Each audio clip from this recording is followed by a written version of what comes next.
สวยงามมากเลยค่ะนี่คืออะไรห่านไหมห่านขาวสวยงามเลยค่ะเหมือนหุ่นเลยนะทุกคน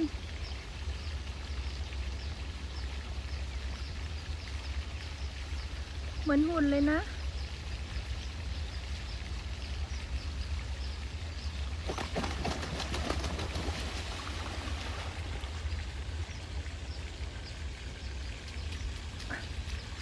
อุ้ยมาใกล้ๆด้วยสวยงามค่ะว่าไงคะบินมาหาแม่ล่ะลูกเชื่องมากเลยอือ